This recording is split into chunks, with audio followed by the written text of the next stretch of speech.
Hello दोस्तों, आपका हमारे यूट्यूब चैनल बंधु क्लासेस में स्वागत है। तो हम लोग फिर एक बार सॉल्व करते हैं 23/8/2024 के उत्तर प्रदेश पुलिस का पेपर, जो सेकंड शिफ्ट में पेपर हुआ था, उसके जीएस वाले खंड का सलूशन एकदम सटीक और सही सलूशन इस वीडियो में हम देखेंगे। तो बिना देरी करते हुए आइए शुरू करते हैं आज की वीडियो का सॉल्यूशन पेपर। तो पहला क्वेश्चन इसमें पूछा गया था, सेकंड जो पेपर हुआ था, सेकंड पाली में जो पेपर हुआ था, पहला क्वेश्चन था जीएस का, सबसे कम लिंगा अनुपात वाला भारतीय राज्य है। तो सबसे कम लिंगा अनुपात की अगर बात की जाए तो हरियाणा जो है भारत में, यानी 11 की जनगणना के अनुसार हरियाणा जो है सबसे कम लिंगा अनुपात वाला भारतीय राज्य है। हो सकता है अगली बार आपसे पूछ ले अगले शिफ्ट में कि सबसे ज्यादा लिंगानुपात वाला राज्य कौन सा है, तो आपको याद रखना है केरल। दूसरा प्रश्न है, 2021 में इंस्टाग्राम को इंटरनेट पर दुनिया भर में सबसे अधिक इस्तेमाल किए जाने वाले सोशल मीडिया प्लेटफॉर्म स्थान दिया गया था। तो जो इंस्टाग्राम था, इसको पूरे सोशल मीडिया पर दूसरा स्थान प्राप्त हुआ था। राइट आंसर आपका इसमें कौन सा सही होगा? डी वाला आपका सही होगा। तीसरा प्रश्न देखते हैं, या अगला प्रश्न देखते हैं हम लोग। चीन ने तिब्बत पर आक्रमण किया था। तो चीन के द्वारा तिब्बत पर कब आक्रमण किया गया था? 1952 को। यानी आपका राइट आंसर क्या होगा? डी वाला आपका सही होगा, 1952। अगला प्रश्न है, निम्नलिखित में से किस जीव को जल प्रदूषण का जैव संकेतक माना जाता है? तो किस जीव को जैव संकेतक के रूप में जाना जाता है? तो मेढक को। यानी राइट आंसर क्या बन रहा है इसमें? सी वाला इसमें राइट आंसर हो जाएगा। अगला प्रश्न देखते हैं। अगला प्रश्न है, जनसंख्या डी का घनत्व है। तो जनसंख्या डी का घनत्व है, इस बार थोड़ा सा घुमाकर पूछने की बात कर लिया है, यानी घुमाकर पूछ लिया है। तो आपका इसमें राइट आंसर बन जाएगा डी बराबर जन संख्या आब्लिक स्पेस, यानी कुल जनसंख्या को हम किस पे? क्षेत्रफल से भाग दे देते हैं। तो वही वाला आपसे पूछ रहा था, इसमें राइट आंसर क्या बन जाएगा? सी वाला आपका राइट आंसर बन जाएगा, यानी डी बराबर यन आब्लिक यस। अगला प्रश्न देखते हैं। अगला प्रश्न है, बायोमेट्रिक प्रौद्योगिकी का एकीकरण भारत के आंतरिक सुरक्षा के ढांचे को कैसे बढ़ाता है? तो यह जो है कैसे इसकी सुरक्षा को बढ़ाता है? तो ये क्या करता है? समग्र निगरानी को बढ़ाते हुए वास्तविक समय स्थान ट्रैकिंग प्रदान करके। यानी इसमें डी वाला आंसर क्लियर हो जाएगा। आइए अगला प्रश्न देखते हैं। अगला प्रश्न है, 1928 में बारडोली सत्याग्रह का नेतृत्व किसने किया था? तो बारडोली जो सत्याग्रह हुआ था, इसका नेतृत्व सरदार वल्लभ भाई पटेल के द्वारा किया गया था। यानी आपका इसमें राइट आंसर क्या बन जाएगा? बी वाला राइट आंसर बन जाएगा, सरदार वल्लभ भाई पटेल हो जाएगा। अगला प्रश्न है, प्रथम life time disturbing the peace award यानी शांति भंग का आजीवन पुरस्कार का प्राप्तकर्ता कौन था? तो यह पुरस्कार किसको दिया गया था? तो सलमान रुश्दी को दिया गया था। यानी राइट आंसर क्या बनेगा? डी वाला राइट आंसर बन जाएगा। अगला प्रश्न देखते हैं। अगला प्रश्न है, किस संवैधानिक संशोधन अधिनियम ने लोकसभा और राज्य विधानसभाओं में अनुसूचित जातियों और अनुसूचित जनजातियों के लिए सीटों के आरक्षण को बढ़ावा दिया था? क्योंकि दोस्तों अभी यह मुद्दा काफी सुर्खियों में रहा था, तो इसलिए ये क्वेश्चन बनना अनिवार्य था। तो ये कौन सा संशोधन हो जाएगा? ए, यानी 79वां संविधान संशोधन। आंसर क्या होगा? ए वाला राइट आंसर हो जाएगा। अगला प्रश्न देखते हैं, लोकटक झील भारत के किस राज्य में स्थित है? तो ये कई बार क्वेश्चन पूछा गया है। लोकटक झील जो है भारत के मणिपुर राज्य में स्थित है। राइट आंसर आपका क्या बन जाएगा? बी वाला राइट आंसर बन जाएगा। अगला प्रश्न है, प्रस्तावना यानी उद्देशिका में राष्ट्र की एकता और अखंडता शब्दों का उद्देश्य किस मौलिक सिद्धांत को बढ़ावा देता है? तो यह किस मौलिक सिद्धांत को बढ़ावा देता है? तो संप्रभुता को बढ़ावा देता है।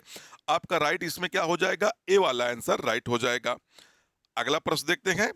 अगला प्रश्न है, यूडीएचआर यानी मानव अधिकारों की सार्वभौम घोषणा का कौन सा अनुच्छेद उत्पीड़न से शरण लेने के लिए अधिकार की गारंटी देता है? तो यह कौन सा अनुच्छेद हो जाएगा? तो भारतीय अनुच्छेद 14 हो जाएगा। यानी आपका राइट आंसर क्या बन जाएगा? बी वाला आपका राइट आंसर बन जाएगा। अगला प्रश्न देखते हैं। अगला प्रश्न है एनपीए का पूर्ण रूप है। तो एनपीए का पूर्ण रूप कौन हो जाएगा? गैर निष्पादित परिसंपत्तियां, यानी नॉन परफॉर्मिंग एसिड्स। आपका राइट आंसर क्या बनेगा? डी वाला आपका राइट आंसर बन जाएगा। अगला प्रश्न है उत्तर प्रदेश के किस जिले में सेरा नृत्य मनाया जाता है? तो यह किस जिले में मनाया जाता है? ललितपुर में मनाया जाता है। आपका राइट आंसर सी वाला होगा।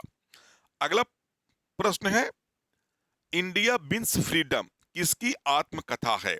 तो यह एक पुस्तक है और इसके लेखक कौन है? अबुल कलाम आजाद। यानी राइट आंसर क्या बनेगा? ए वाला आपका राइट आंसर बन जाएगा। अगला प्रश्न पूछ रहा है 2016 के विमुद्रीकरण के बाद आरबीआई को कितने प्रतिशत 500 और 1000 रुपए के नोट प्राप्त हुए हैं? तो कितने प्रतिशत या आरबीआई को वापस कर दिए गए थे? तो 98.96%, यानी 98.96% आरबीआई को 500 और 1000 के नोट क्या कर दिए गए थे? वापस कर दिए गए थे। अगला प्रश्न है 1993 में मानव अधिकारों पर विश्व सम्मेलन ने को अपनाया गया था। तो किस सम्मेलन में यह किया गया था? वियना घोषणा को। आपका राइट आंसर सी वाला हो जाएगा, वियना घोषणा। अगला प्रश्न देखते हैं। व्यापार परमाणु परीक्षण प्रतिबंध संधि का मुख्य उद्देश्य क्या था? तो जो व्यापार परमाणु परीक्षण था यह संधि पर क्या था? नागरिक और सैन्य दोनों उद्देश्यों के लिए सभी परमाणु विस्फोटों का प्रतिबंध करना। ये कोई बात नहीं हुई थी इसमें, लेकिन इसमें हुई थी बात परमाणु ऊर्जा के शांतिपूर्ण उपयोग को बढ़ावा देना। यानी जो परमाणु ऊर्जा है इसका शांतिपूर्ण तरीके से प्रयोग किया जाए। यानी आपका राइट आंसर बी वाला बनेगा। अगला प्रश्न देखते हैं। अगला प्रश्न है अर्जुन पुरस्कार किस क्षेत्र में उपलब्धियों के लिए प्रदान किया जाता है? तो अर्जुन पुरस्कार जो है या डी यानी खेल में या प्रदान किया जाता है। अगला प्रश्न है एक सॉफ्टवेयर प्रोग्राम है जो इंटरनेट के माध्यम से आने वाले सभी डेटा को फिल्टर करता है। तो यह कौन सा सॉफ्टवेयर प्रोग्राम है? फायरबॉल। आपका राइट आंसर ए वाला हो जाएगा, फायरबॉल हो जाएगा। अगला प्रश्न देखते हैं। दर्शकों के साथ संवाद करने के लिए सोशल मीडिया प्लेटफॉर्म के रणनीतिक उपयोग के लिए क्या शब्द है? तो कौन सा शब्द इस्तेमाल किया जाता है? सामाजिक नेटवर्किंग। यानी आपका राइट आंसर बन जाएगा, बी वाला आपका राइट आंसर बन जाएगा। अगला प्रश्न देखते हैं। भूटान की राजधानी क्या है? तो भूटान की राजधानी थिम्पू है। आपका राइट आंसर सी वाला हो जाएगा, थिम्पू।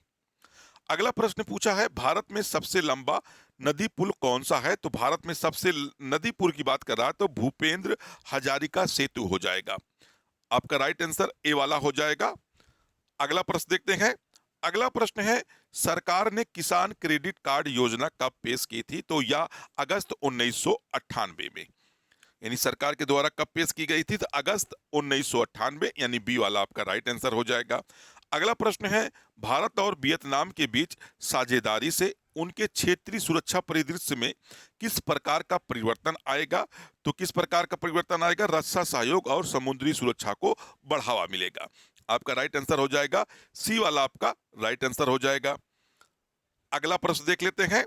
14 सितंबर को किस रूप में मनाया जाता है? तो 14 सितंबर को प्रत्येक वर्ष हम लोग राष्ट्रीय हिंदी दिवस के रूप में मनाते हैं। आपका राइट आंसर डी वाला हो जाएगा। अगला प्रश्न है भारतमाला परियोजना किससे संबंधित है? तो भारतमाला परियोजना का जो संबंध है वह किससे है? सड़क मार्ग से है। यानी राइट आंसर डी वाला आपका राइट आंसर हो जाएगा।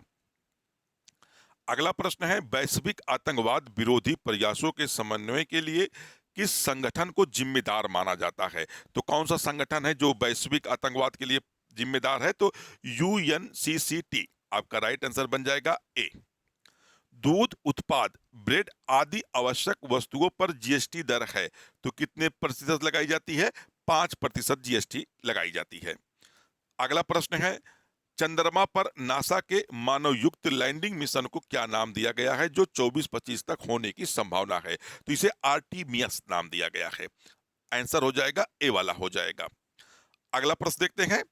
अगला प्रश्न है अंतरराष्ट्रीय थर्मोन्यूक्लियर प्रोग्राम रिएक्टर परियोजना का उद्देश्य निम्नलिखित की व्यवहारिता प्रदर्शित करता है। तो यह किसकी व्यवहारिता प्रदर्शित करता है? बड़े पैमाने पर कार्बन मुक्त स्रोत के रूप में संलयन ऊर्जा आपका राइट आंसर क्या हो जाएगा? बी वाला। अगला प्रश्न देखते हैं। अगला प्रश्न है, जून 2024 तक लोकसभा में विपक्ष के नेता कौन थे? तो वर्तमान में विपक्ष के नेता कौन बने हैं? राहुल गांधी बने हैं। तुगलकनामा पुस्तक के लेखक कौन है? तो तुगलकनामा जो पुस्तक है यह अमीर खुसरो के द्वारा लिखी गई थी, यानी आपका राइट आंसर डी वाला हो जाएगा। अगला प्रश्न है, अंतरराष्ट्रीय अक्षय ऊर्जा एजेंसी क्या करती है? तो इसका काम, जो मुख्य काम है, अक्षय नवीकरण ऊर्जा का उपयोग को बढ़ावा देना, यानी इसको क्या करती है? मोटिवेट करती है। राइट आंसर क्या है? डी वाला आपका राइट आंसर हो जाएगा। अगला प्रश्न है, भारतीय जीएसटी में निम्नलिखित में से किस प्रकार का कर प्रस्तुत किया गया है? तो सेवा कर, यानी एक तरह से कहा जाए सर्विस टैक्स। सेवा कर की नहीं, इसमें संपत्ति कर की बात की गई है। संपत्ति कर होती है, जो जीएसटी होती है, इसमें अप्रत्यक्ष रूप से कर हो जाता है, तो इसमें सेवा कर ही हम लोग मानेंगे, क्योंकि संपत्ति कर तो नहीं हो सकता है, इसमें सेवा कर आपका राइट आंसर हो जाएगा। निम्नलिखित में से किसने बार बुनियादी शिक्षा पर विचार दिया था? पहली बार किसने दिया था? तो महात्मा गांधी के द्वारा बुनियादी शिक्षा पर पहली बार यह विचार प्रस्तुत किया गया था। अगला प्रश्न है, भारत में 2021 में कौन सा राज्य मसालों का प्रमुख उत्पादक था? तो ये 20 और 21 का आंकड़ा है, तो मध्य प्रदेश उस समय पहले नंबर पर था। निम्नलिखित में से कौन सा त्योहार भारत में प्रकाश के त्योहार के रूप में मनाया जाता है? तो प्रकाश के त्योहार के रूप में दीपावली को मनाया जाता है। तो ये दोस्तों, जो सेकंड शिफ्ट का उत्तर प्रदेश पुलिस का पेपर हुआ था, उसके जीएस वाले सेगमेंट का ये सोल्यूशन था। आई होप कि मैं उम्मीद करता हूं कि आपको ये सोल्यूशन अच्छा लगा होगा। अगर ये सोल्यूशन आपको अच्छा लग रहा हो तो ये सोल्यूशन जरूर अपने दोस्तों में शेयर करिएगा, और अधिक से अधिक अपने ग्रुप में भी शेयर करिएगा, क्योंकि बड़ी मेहनत के बाद ये सोल्यूशन आपके साथ पहुंचाया जा रहा है। तो दोस्तों, ये एक काम जरूर करिएगा कि आप लाइक शेयर जरूर करिएगा। चैनल पर अगर नए जुड़ रहे हो तो चैनल को सब्सक्राइब भी कर लीजिएगा। फिर मिलते हैं अगले सोल्यूशन के साथ। जब तक के लिए धन्यवाद। जय हिंद दोस्तों।